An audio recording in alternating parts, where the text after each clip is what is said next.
Bismillahirrahmanirrahim.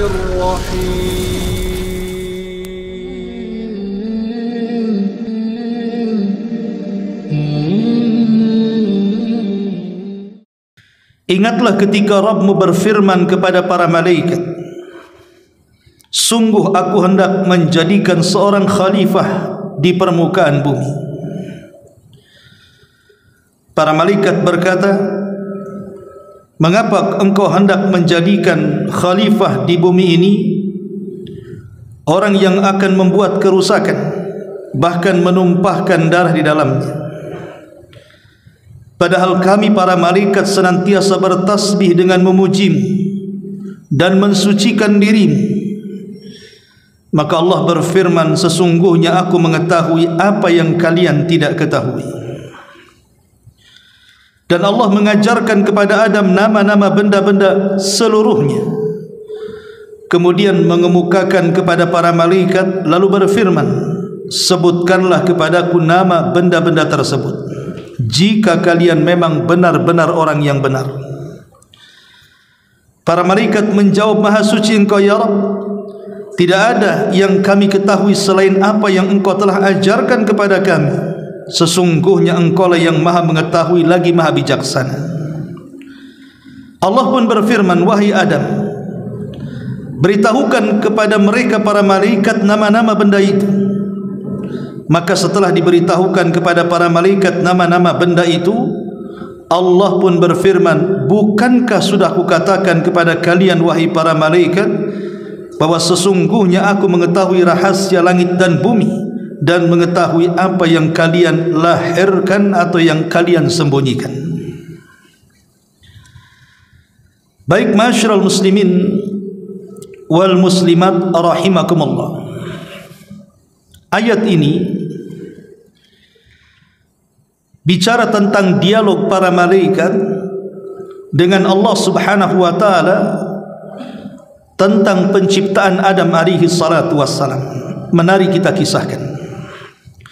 Namun sebelumnya kita akan memahami secara global ayat ini. Di sini Allah Subhanahu wa taala mengatakan, wa idz qala rabbuka lil malaikati, dan ingatlah ketika Rabbmu wahai Muhammad. Kalimat Rabbmu khitab kepada Nabi sallallahu alaihi wasallam ini kemuliaan bagi Rasul kita Muhammad sallallahu alaihi wasallam, di mana Allah akan menghabarkan kisah para malaikat yang berdialog dengan dirinya tentang penciptaan bapa seluruh manusia Adam alaihi salatu wassalam. Wa idz qala rabbuka lil malaikati, dan ingatlah ketika Rabbmu wahai Muhammad berfirman kepada para malaikat.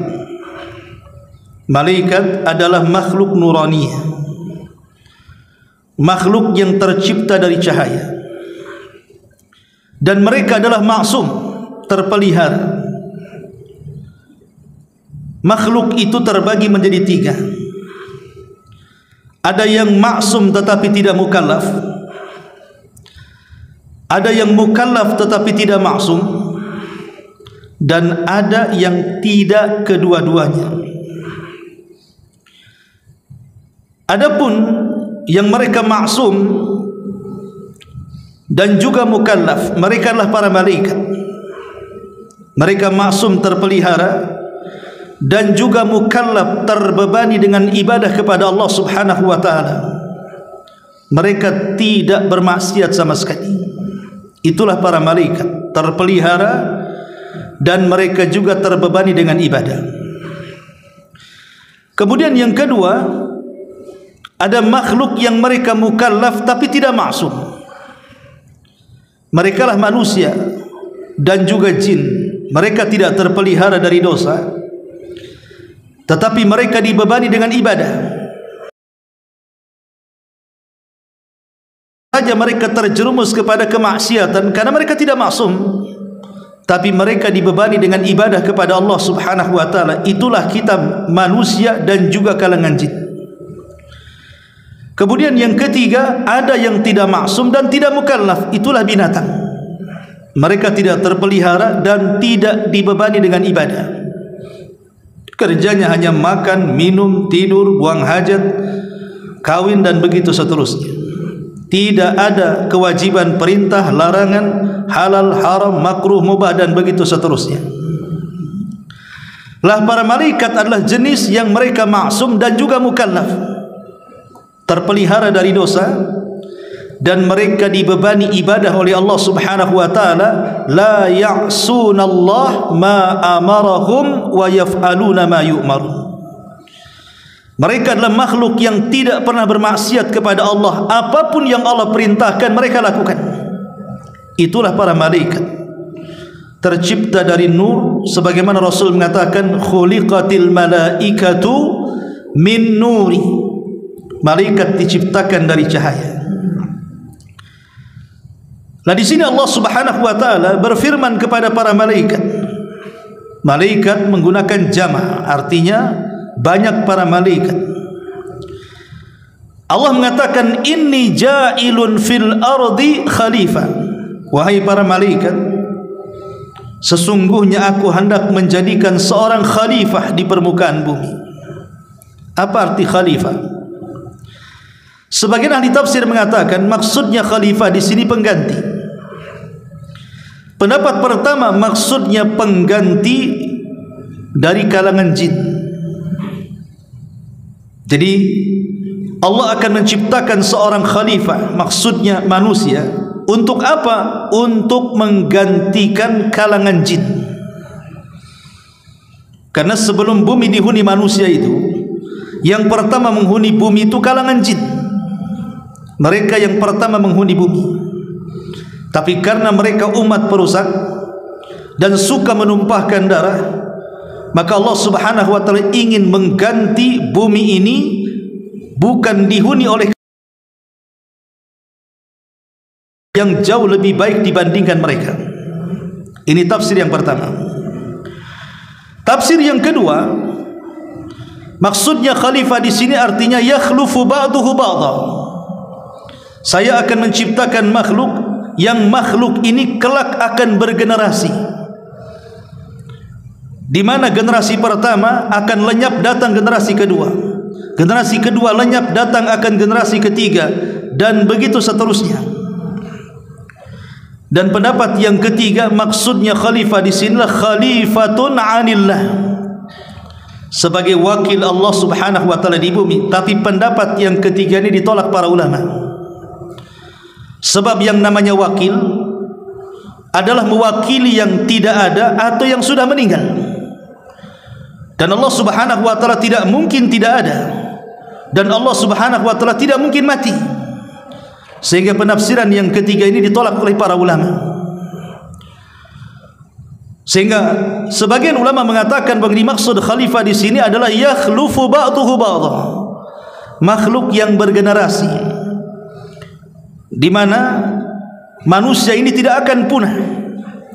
Walaupun bapak-bapak mereka meninggal, maka akan diteruskan oleh keturunannya sampai hari ini, bahkan sampai kiamat dibangkitkan. Itu makna khalifah. Inni ja'ilun fil ardi khalifah. Kemudian Allah mengatakan qalu quddima. Malaikat berkata kepada Allah Subhanahu wa taala, ya Rabb, apakah engkau hendak menjadikan khalifah di bumi itu orang yang akan membuat kerusakan di dalamnya dan juga menumpahkan darah di dalamnya? Lihat bagaimana malaikat tidak ada penilaian baik sama sekali kepada manusia, langsung mengatakan perusak dan penumpah darah. Padahal Adam belum diciptakan, belum ada sosoknya seperti apa, tapi malaikat langsung menilai negatif dan mengatakan, ya Rabb, apakah engkau akan menciptakan makhluk perusak dan penumpah darah? Belum diciptakan Adam sudah berpandangan negatif. Tentu alasannya ada pertanyaan, kenapa malaikat bisa bicara seperti itu? Makhluknya belum diciptakan tapi langsung menilai akan penciptaan Adam itu dengan nilai yang tidak baik. Sama sekali tidak ada kebaikan penilaiannya. Kecuali kalau malaikat mengatakan, ya Rabb, apakah kau akan menciptakan khalifah itu yang ahli salat, ahli puasa? Kan masih mendingan ini. Ini langsung kemudian menjustis dan mengatakan, apakah engkau akan menciptakan makhluk perusak, penumpah darah? Tentu perkataan para malaikat bukan tidak berdasar. Tentu ada dasarnya. Kenapa malaikat bicara seperti itu? Sebagian ahli tafsir mengatakan, pertama, karena malaikat mengkias dengan jin. Jin itu makhluk yang sebelumnya menghuni bumi. Mereka menumpahkan darah, mereka merusak bumi. Jadi malaikat mengkias, jangan-jangan Adam yang kau ciptakan itu persis seperti jin yang suka merusak dan menumpahkan darah. Makanya malaikat langsung bicara seperti itu.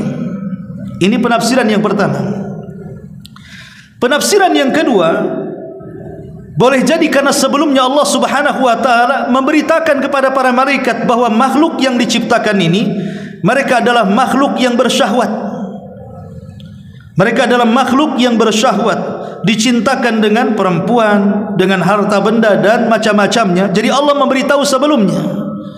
Sehingga asumsi para malaikat mengatakan di hadapan Allah, ya Rabb, apakah engkau akan menciptakan makhluk yang merusak dan juga menumpahkan darah? Karena makhluk yang kau ciptakan itu bersyahwat masalahnya. Ini juga ada yang mentafsirkan seperti itu. Kemudian yang ketiga, ada yang mentafsirkan bahwa ini bukan penolakan para malaikat. Ini bukan penolakan para malaikat, tetapi malaikat itu sedang menawarkan diri kepada Allah Subhanahu wa taala. Karena dalam Al-Quran itu ada yang bersifat khabar, ada yang bersifat amr, ada yang bersifat ard. Namanya khabar yang menghabarkan. Amr itu artinya perintah. Kalau ard itu menawarkan. Jadi malaikat ini sedang menawarkan. Seolah-olah malaikat mengatakan, ya Rabb, untuk beribadah kepadamu, nanti bagaimana kalau seandainya mereka merusak dan menumpahkan darah? Sebaiknya tidak usah kau ciptakan, biar kami saja yang kau turunkan ke bumi. Nanti kami akan bertasbih, kami akan memujimu, kami akan membersihkan dan mensucikan dirimu. Tidak perlu kau ciptakan khalifah itu. Jadi ini bukan pembangkangan malaikat, tidak, malaikat menawarkan diri. Karena di sini malaikat mengatakan, qalu ataj'alu fiha man yufsidu fiha wa yasfiku ad-dima wa nahnu nusabbihu bihamdika wa nuqaddisu lak. Malaikat mengatakan, ya Rabb, apakah engkau akan menjadikan di bumi ini makhluk perusak, penumpah darah, sementara kami bertasbih memujimu, membersihkan dirimu? Seolah-olah malaikat mengatakan, urungkan niatmu ya Rabb. Kalau tujuan menciptakan Adam untuk beribadah kepadamu di bumi, sudah tidak usah kau ciptakan Adam, turunkan kami saja ke bumi, maka kami akan beribadah kepadamu. Jadi ini bentuk arad. Sehingga ada sebagian ahli tafsir mengatakan, malaikat ini tergesa-gesa. Kenapa tergesa-gesa? Adam belum tercipta. Kenapa dia bicara seperti itu? Makanya Allah mengatakan, inni a'lamu ma la ta'lamun. Saya lebih tahu tentang kalian. Memang kalian lebih tahu ataupun tahu soal bagaimana jin merusak bumi. Walaupun di antara mereka ada perusak, tapi di tengah-tengah turunan Adam ini nanti ada orang-orang saleh. Dari dia lahir para nabi, dari dia lahir para syuhada, dari dia lahir orang-orang yang akan menjadi wali-wali Allah. Bahkan boleh jadi mereka lebih mulia dibandingkan kalian. Kalian tidak tahu apa yang aku tahu, kata Allah. Makanya kemudian sebagai kafarah karena malaikat tergesa-gesa mengatakan perkataan seperti ini, maka mereka pun langsung membuat sebuah tempat ibadah di langit yang disebut dengan Baitul Ma'mur, di mana setiap hari 70.000 malaikat tawaf dan beribadah di Baitul Ma'mur, tidak keluar. Satu hari itu beribadah, kemudian selesai mereka keluar dan tidak akan pernah kembali. Besoknya akan datang malaikat dengan jumlah yang sama 70.000, tawaf kemudian ibadah satu hari full, kemudian keluar dan tidak akan pernah kembali. Besoknya akan datang dan begitu seterusnya sampai kiamat. Sehingga jumlah para malaikat tidak ada yang tahu kecuali Allah Subhanahu wa taala. Wa ma ya'lamu junuda rabbika illahu wa ma huwa illa dzikra lil bashar. Tidak ada yang tahu jumlah para malaikat kecuali Allah. Jadi maksudnya kalimat qalu ataj'alu fiha man yufsidu fiha wa yasfikud dima wa nahnu nusabbihu bihamdika wa nuqaddisu lak.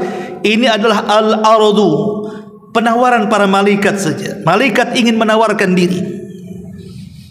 Ma'asyiral muslimin yang dimuliakan Allah Subhanahu wa taala.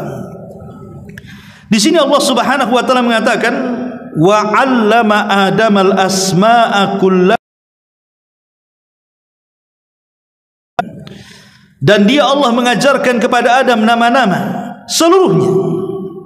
Kemudian mengemukakan kepada para malaikat. Qala faqala anbi'uni bi asma'i haula'i in kuntum shadiqin. Maka Allah berfirman kepada para malaikat, sebutkanlah kepada aku nama-nama benda itu jika kamu memang benar-benar orang-orang yang benar. Ayat 31 Al-Baqarah ini Allah ingin menjelaskan kepada kita tentang apa yang dikatakan para malaikat, bahwa asumsi para malaikat bahwa makhluk yang akan diciptakan oleh Allah itu akan menjadi makhluk perusak dan penumpah darah dibantah di sini, bahwa makhluk ini jauh lebih mulia dibandingkan kalian. Jadi makhluk yang akan saya ciptakan seolah-olah Allah katakan akan jauh lebih mulia dibandingkan kalian. Kenapa? Karena makhluk ini akan diberikan pengetahuan yang kalian tidak tahu. Sebagian ahli tafsir mengatakan apa yang dimaksud dan dia mengajarkan kepada Adam itu nama-nama keseluruhan. Wa 'allama Adamal asma'a kullaha. Apa yang dimaksud nama-nama secara keseluruhan di sini? Ada yang mengatakan bahwa yang dimaksud nama-nama di sini artinya nama-nama benda. Nama-nama benda yang ada di langit dan yang ada di bumi. Dulu tidak ada nama, tidak ada penyebutan. Hal ata 'alal insan hinum minad dahri lam yakun syai'an madhkura. Apakah sampai kepada manusia sebuah masa di mana dahulu tidak ada yang disebut, maksudnya tidak ada nama. Maka Allah Subhanahu wa taala ajarkan kepada Adam nama-nama. Ini namanya bintang, ini namanya bulan, ini namanya matahari, ini namanya langit, ini namanya galaksi. Kemudian ke bumi ini namanya sungai, lautan, hutan, ini ikan itu, ikan ini buah itu, dan macam-macam. Dan itu malaikat tidak tahu. Ini satu penafsiran. Penafsiran yang kedua yang dimaksud al-asma' kullaha di sini artinya bahasa. Di mana Allah Subhanahu wa taala mengajarkan kepada para malaikat seluruh bahasa yang akan diucapkan oleh keturunannya. Kalau seandainya Nabi Adam hidup di zaman sekarang, dia datang ke Batam, maka dia pandai berbahasa Melayu. Kalau dia safar ke Jawa, maka dia akan berbahasa Jawa. Kalau dia safar ke Flores, kemudian ke Padang, maka pandai berbahasa Minang. Kalau dia ke Australia sana, maka dia pandai berbahasa Inggris. Maka semua bahasa yang akan diucapkan oleh kaumnya, oleh seluruh turunannya, Adam tahu. Itu maksudnya al-asma' kullaha. Jadi Adam akan diajarkan oleh Allah seluruh bahasa yang akan diucapkan turunannya. Bayangkan di Indonesia saja, suku-suku yang ada di negeri kita bahasanya macam-macam. Entah berapa bahasa yang diucapkan. Ada Sundanya, ada Jawanya, ada Minangnya, ada Melayu, macam-macam bahasa. Tapi Adam sanggup berdialog dengan seluruh bahasa dari turunannya. Ini juga di antara penafsiran para ulama, dan ini tidak diajarkan oleh para malaikat. Wa 'allama Adamal asma'a kullaha thumma aradahum 'alal malaikah. Setelah itu Allah Subhanahu wa taala kemudian mencoba menguji para malaikat. Aku sudah ajarkan nama-nama kepada Adam. Sekarang saya akan uji kalian. Ini apa namanya? Itu apa namanya? Ini apa namanya? Itu apa namanya? Ambi'uni bi asma'i haula. Sekarang habarkan kepada kami nama-nama itu. Malaikat terdiam. Sehingga malaikat akhirnya menyerah dan mengatakan qalu subhanaka la ilma lana illa ma 'allamtana. Maha suci Engkau ya Rabb, kami tidak memiliki pengetahuan kecuali apa yang Kau ajarkan kepada kami. Innaka antal alimul hakim, karena Engkau zat yang maha mengetahui lagi maha bijaksana. Dari sini Allah Subhanahu wa taala ingin buktikan bahwa Adam lebih unggul dibandingkan para malaikat. Qala ya Adam ambihum bi asma'ihim. Wahai Adam, sekarang Buktikan kepada para malaikat nama-nama yang sudah kuajarkan kepadamu, bahasa yang sudah kuajarkan. Maka Adam pun memberitahu mereka, falamma ambahum bi asma'ihim. Ketika kemudian Adam pun memberitahu ilmu yang sudah Allah ajarkan kepadanya di hadapan para malaikat, dan malaikat terdiam, tidak sanggup untuk menjawab, maka Allah Subhanahu wa taala akhirnya mencabar mereka dan mengatakan, alam aqul lakum inni a'lamu ghaibas samawati wal ardh wa a'lamu ma tubduna wa ma kuntum taktumun. Allah mengatakan, bukankah sudah kukatakan, aku ini mengetahui segala sesuatu yang gaib, baik di langit atau di bumi, baik yang tampak atau yang tersembunyi, aku tahu semuanya. Dari sini kata para ulama bahwa bagaimana Allah Subhanahu wa taala mengunggulkan Adam di antara para malaikat dengan apa? Dengan ilmu pengetahuan. Kalau kita ingin mengungguli para malaikat, maka cerdaslah dalam ilmu. Ada sebagian ulama memerinci kenapa Adam alaihi salatu wasallam dimuliakan oleh para malaikat. Pertama, karena Adam diciptakan langsung oleh Allah, langsung dibentuk oleh Allah Subhanahu wa taala dengan tangannya. Untuk apa? Untuk menghilangkan kesombongan iblis. Kemudian yang kedua, Allah agungkan Adam di antara para malaikat dengan sujudnya para malaikat kepada Adam, dan itu tidak pernah dilakukan kepada iblis atau sebaliknya, Adam sujud kepada para malaikat. Yang ketiga, Allah ajarkan kepada Adam nama-nama atau ilmu yang Allah tidak ajarkan kepada jin dan juga para malaikat. Dari sini tiga perkara ini menunjukkan tentang kemuliaan Adam di atas malaikat, bahkan di atas kalangan jin. Adam jauh lebih mulia di antara mereka. Baik, ini makna secara global dari surah Al-Baqarah 30 sampai 33. Baik, kita akan rinci kisahnya.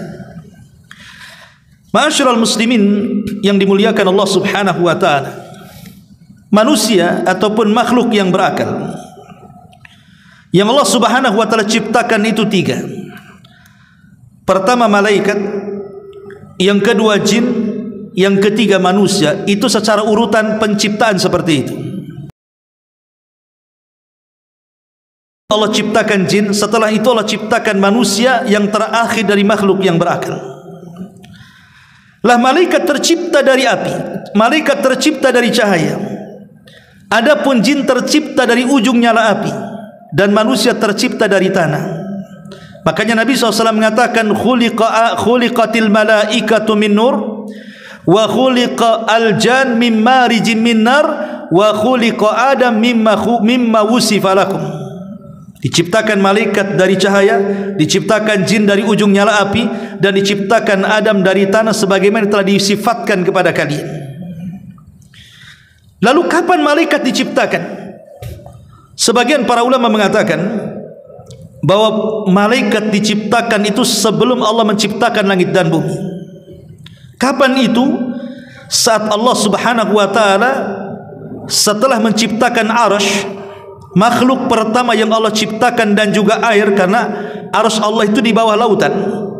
Disitulah Allah Subhanahu wa taala menciptakan malaikat, sebagaimana dikatakan Al-Imam Az-Zahabi dalam kitabnya Al-Ulu.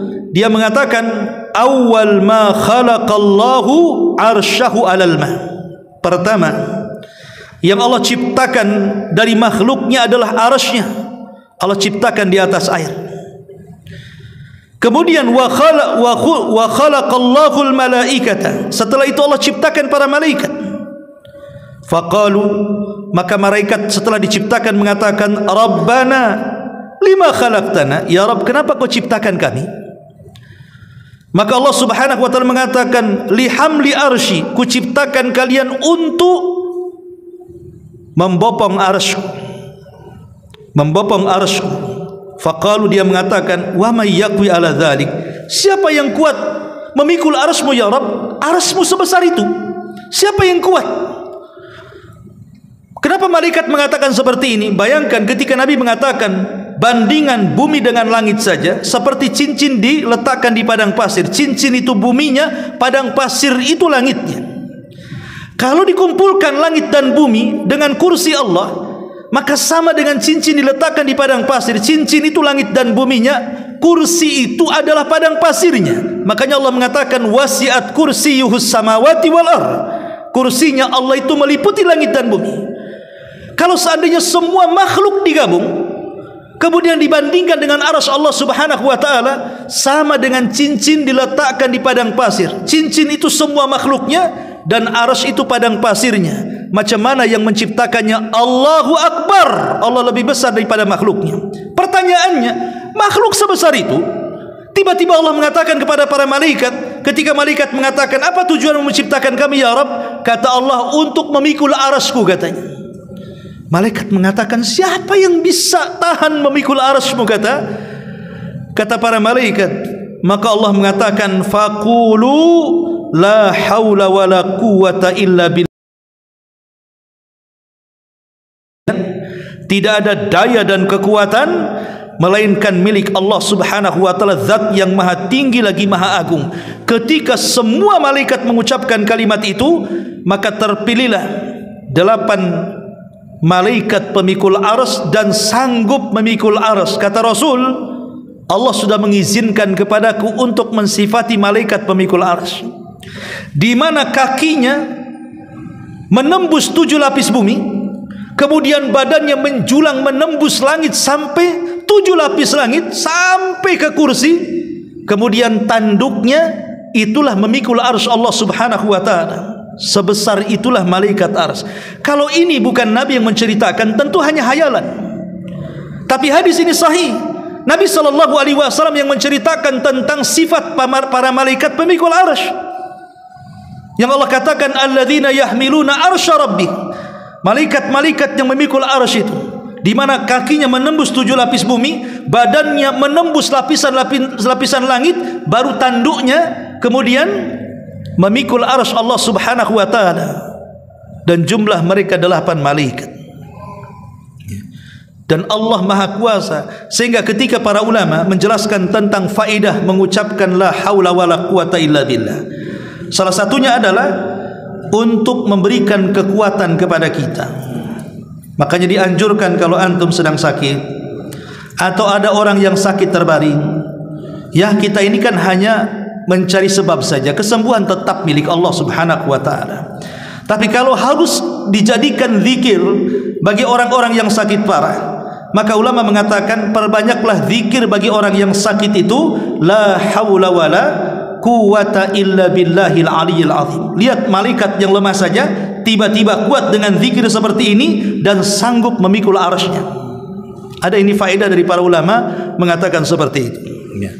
Baik, ma'asyiral muslimin wal muslimat rahimakumullah. Lah malaikat ini setelah Allah Subhanahu wa taala ciptakan, sebelum menciptakan langit dan bumi, para malaikat ini dibebani oleh Allah Subhanahu wa taala sebagai utusan Allah Subhanahu wa taala untuk mengatur alam semesta. Untuk mengatur alam semesta. Maka keberadaan para malaikat, kata 5. Pertama, faedah keberadaan malaikat bagi kita, pertama, sebagai pengetahuan bahwa Allah Subhanahu wa taala zat yang maha agung, maha kuat dan perkasa. Dia sanggup menciptakan para malaikat sekuat itu dan sebanyak itu untuk dijadikan tentara-tentaranya. Makanya kalau seandainya satu bumi manusia kufur, tidak akan mengurangi kekuasaan Allah. Kalau manusia bahkan jinnya satu bumi ini mereka beriman, tidak akan menambah kekuasaan Allah. Kenapa? Karena Allah punya pasukan malaikat. Cukup dengan mereka beribadah kepada Allah Azza wa Jalla. Allah tidak berhajat dengan kita. Kita yang berhajat dengan Allah Subhanahu.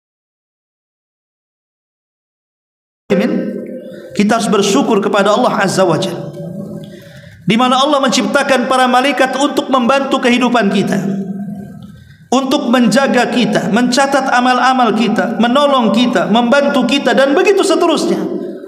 Tanpa para malaikat, manusia akan susah hidup.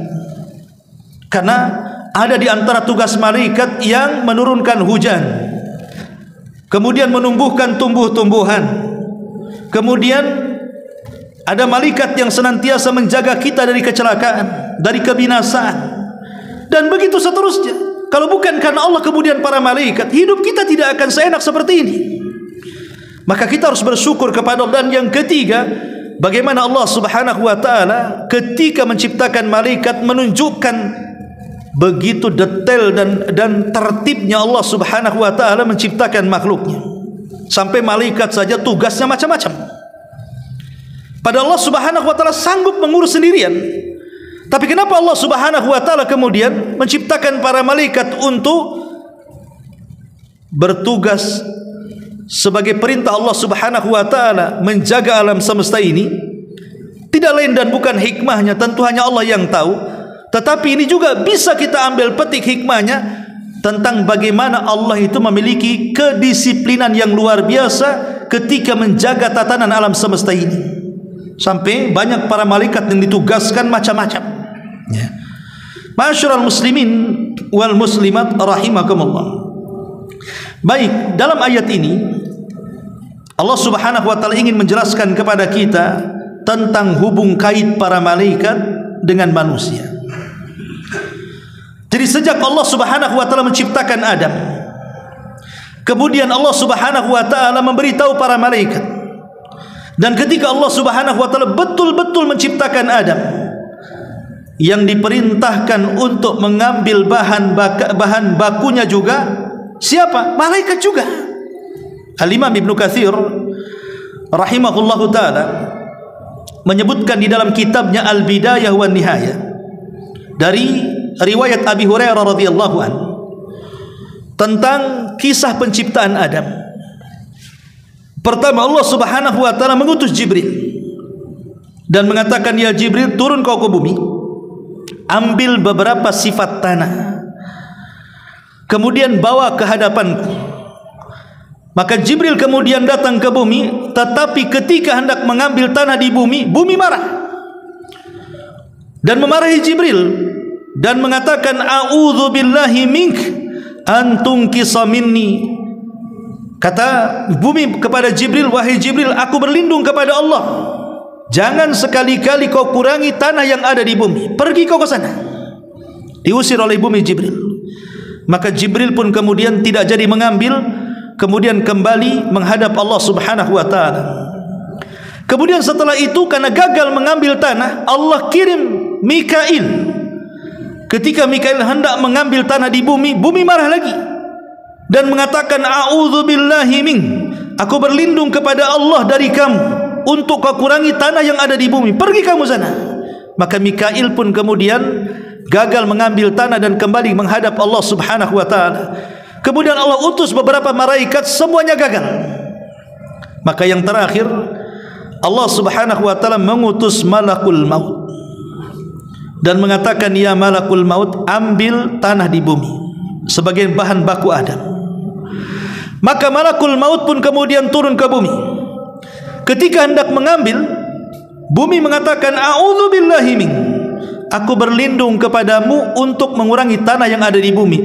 Tapi malakul maut juga mengatakan, aku juga berlindung kepada Allah kalau aku tidak mengambil tanahmu di bumi, katanya. Mau tidak mau, akhirnya malakul maut pun mengambil beberapa tanah dan sifat-sifatnya di bumi. Jadi diambil dari tanah yang bersifat keras, ada yang bersifat lembek, ada yang tengah-tengah di antara keduanya dengan berbagai macam warna, ada yang tanah hitam, merah, putih dan begitu seterusnya. Dan itu akan menjadi watak dan sifat-sifat manusia disesuaikan dengan sifat tanah. Makanya wajar ada manusia yang berkulit putih, mungkin tanah putih. Ada yang berkulit hitam, mungkin tanah kebakar. Ada yang berkulit belang-belang, mungkin campuran, kan gitu. Ada yang keras hatinya, mungkin tanahnya keras. Ada yang lembut hatinya, mungkin lempung. Ada yang suka bersengketa, ya tanah sengketa, dan begitu seterusnya. Ya. Boleh jadi mungkin manusia itu memiliki sifat-sifat yang ada pada tanah itu. Makanya Rasul mengatakan wa khuliqa Adam mimma wusifa lakum, dan Adam diciptakan sesuai dengan sifat-sifat yang telah Allah berikan kepada kalian. Maksudnya sifat manusia disesuaikan dengan sifat tanah, karena kita diciptakan dari tanah dan akan kembali kepada tanah. Ma'asyiral muslimin yang dimuliakan Allah Subhanahu wa taala, dari sini kita tahu bahwa ada hubung kait malaikat dengan manusia, karena yang mengambil bahan bakunya juga malaikat.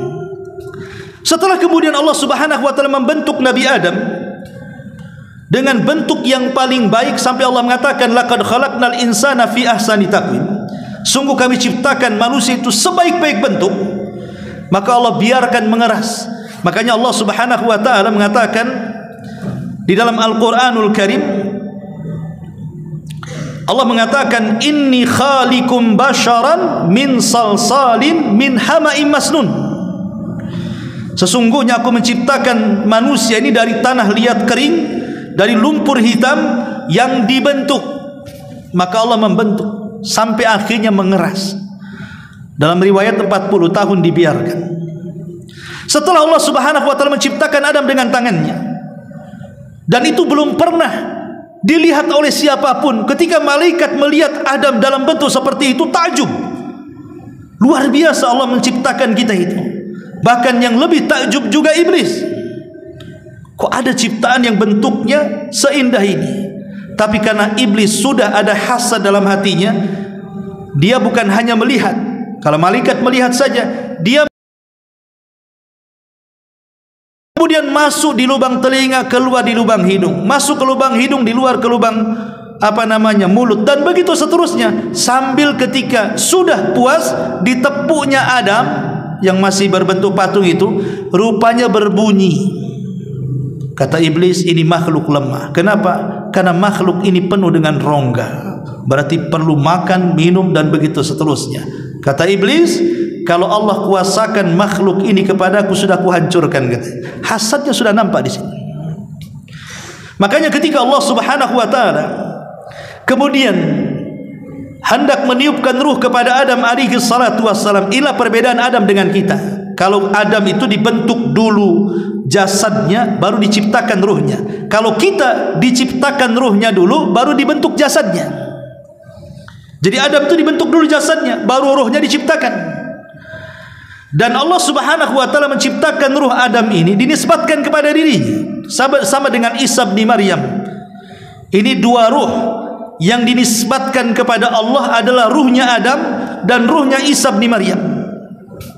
Allah mengatakan terhadap Isa, wa kalimatuhu alqaha ila Maryam wa ruhum minhu, dan ruhnya dari Allah. Seolah apa? Ruhnya Isa disandarkan kepada Allah. Adam juga sama. Fa idza sawaituhu wa nafakhtu fihi min ruhi, dan apabila sudah kusempurnakan ciptaannya, fa idza sawaituhu wa nafakhtu, dan aku tiupkan min ruhi, dari ruhku. Lihat di sini ruhku, ini maksudnya Allah di sini. Ruh disandarkan kepada Allah. Hanya ada dua ruh dalam Quran yang disandarkan kepada Allah, menunjukkan dua ruh ini sangat istimewa. Makanya ketika Allah Subhanahu wa taala betul-betul meniupkan ruh kepada Adam, apa kata Allah? Semata-mata ruh masuk ke dalam jasad Adam, faqa'u lahu sajidin, kalian harus sujud. Fasajadal malaika, maka malaikat sujud. Ahli tafsir mengatakan, kenapa malaikat sujud kepada Adam? Ada yang mengatakan bahwa malaikat sujud bukan kepada jasad Adam, tapi kepada ruh Adam. Ketika ruh dimasukkan, malaikat sujud karena menghormati ruhnya. Karena ruhnya Adam berbeda dengan ruh manusia yang lainnya. Itu ruh yang disandarkan kepada Allah. Makanya dari sini kemudian ada kesimpulan bahwa jasad itu tidak ada harganya ketika ruh keluar dari jasadnya. Tapi jasad itu akan bernilai ketika ruh itu masih ada di kandung badan. Dan itu terbukti dalam fakta. Coba kalau ada orang mati, walaupun dia presiden, biarkan di tepi jalan seminggu, jangan diapa-apain. Setelah seminggu, siapa yang berani mendekatinya? Sudah jadi bangkai, bau, dan begitu seterusnya. Tapi ketika dia ada ruhnya, mulailah dia pakai pakaian, pakai seragam, pakai pangkat, pakai seragam jabatan dan begitu seterusnya, baru manusia menghargainya. Jadi malaikat itu maksudnya menghargai ruh dengan sujud. Ini yang pertama. Yang kedua, malaikat sujud kepada Adam itu bukan kemudian menghormati ruh Nabi Adam, tidak, tapi menjadikan kiblat. Sama dengan kita menjadikan Mekah itu sebagai kiblat, kemudian kita sujud menghadap Ka'bah. Maka para malaikat sujud juga sama, menjadikan Adam itu sebagai kiblat. Makanya kemudian mereka sujud. Dan sujud di sini bukan sujud ibadah, karena tidak boleh sujud ibadah diberikan kecuali kepada Allah. Maksudnya di sinilah sujud penghormatan. Sama kalau TNI itu meletakkan tangan di kepala begini, ini menghormat namanya. Jadi malaikat itu seperti itu, menghormati dengan cara sujud. Tapi ini sujud penghormatan, bukan sujud ibadah. Karena sujud ibadah tidak boleh kecuali diberikan kepada Allah Subhanahu wa taala. Ma'asyiral muslimin yang dimuliakan Allah Azza wa Jalla. Lah ketika itulah kemudian Allah Subhanahu wa taala menjadikan para malaikat dan juga manusia ada hubung kait yang sangat erat sekali. Mulai dari penciptaannya sampai kemudian sujudnya para malaikat kepada Adam, sampai kemudian malaikat ditugaskan oleh Allah untuk terus berhubungan dengan manusia, baik manusia secara umum atau manusia secara khusus orang-orang yang beriman, sejak diciptakan, dilahirkan, diwafatkan, dikuburkan di padang mahsyar sampai ke surga.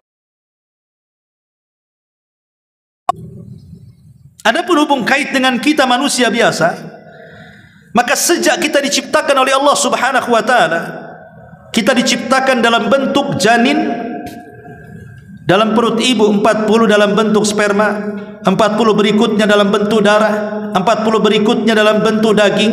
Kemudian ketika lengkap 4 bulan, kemudian ditiupkan ruh. Siapa yang meniupkan ruh? Malaikat. Ditugaskan oleh Allah untuk meniupkan ruh ke dalam janin kita. Kemudian dicatat berapa rizkinya, berapa bahagianya, berapa celakanya, berapa umurnya, dan begitu seterusnya. Kemudian lahir ke bumi. Allah simpan satu malaikat untuk memberikan was-was kebaikan, sebagaimana Allah simpan satu jin untuk memberikan was-was keburukan. Itulah qarin. Dan qarin ini tidak akan lepas sampai manusia mati. Baru setelah kemudian berjalan di dunia, macam-macam para malaikat itu ditugaskan untuk menjaga kita. Sehingga Allah mengatakan, wa inna alaikum lahafidin, dan sesungguhnya bagi kalian wahai para malaikat ada malaikat-malaikat penjaga manusia. Coba bayangkan ketika kita naik kendaraan, yang harusnya ketabrak tidak ketabrak, siapa yang menyelamatkan? Malaikat. Yang harusnya kepeleset tidak kepeleset, siapa yang menyelamatkan? Para malaikat. Yang harusnya jatuh tidak jatuh, siapa yang menyelamatkan? Para malaikat. Kemudian kita tidur, yang harusnya banyak semut dan serangga masuk ke lubang hidung, masuk ke lubang telinga, tapi tidak ada serangga yang masuk ke lubang-lubang yang ada di badan kita. Padahal hari-hari kita musuhan dengan binatang. Coba lihat, semut kita semprot baygon, kemudian nyamuk juga kita bantai di rumah itu. Semua hasyarat, makhluk-makhluk kecil kita sapu, kita buang keluar. Kalau Allah taruh dendam kepada makhluk-makhluk kecil ini, boleh jadi kita tidak mungkin hidup di bumi.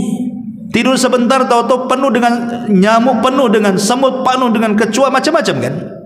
Tapi itu semua tidak mendekati kita. Siapa yang jaga? Siapa yang menjauhkan makhluk-makhluk itu dari kita? Pada kita sedang tidur tidak sadar, para malaikat yang ditugaskan untuk menjaga kita.